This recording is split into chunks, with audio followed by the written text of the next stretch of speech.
yoz bilan g'ish quyamiz, g'ish yuklab.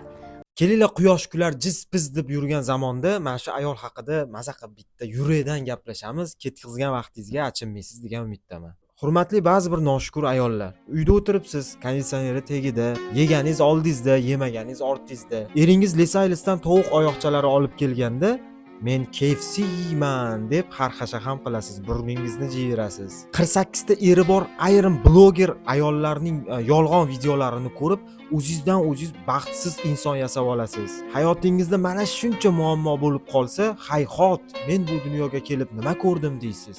Keyin ba'zi bir feminizmda asl mohiyatini bilmasdan targ'ib qilayotgan ayollar. Siz erkak va ayol teng bo'lsin deb hayqirarkansiz, mana shu g'ish quyishni, beton quyishni, kranlarda ishlashni ham nazarda tutasizmi? Bu shunchaki ochiq savol, javob berib ketarsiz.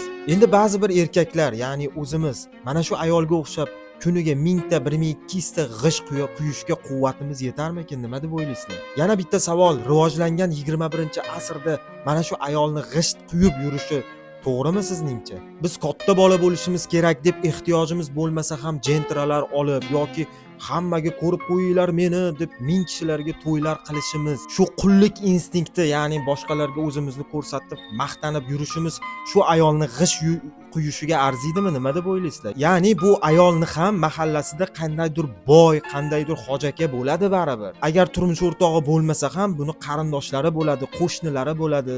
Yo'q, boshqalarni o'ylash siz bilan bizga to'g'ri kelmaydi. Va shunday ayollar, sizni mehnatingizdan chiqqan u ifor yengiltak ayollarning yoki noshukur ayollarning $1000 atiridan xushbo'yroq va qadrliroq. Va sizlarni shunday qarg'ab qolgan bo'lardim.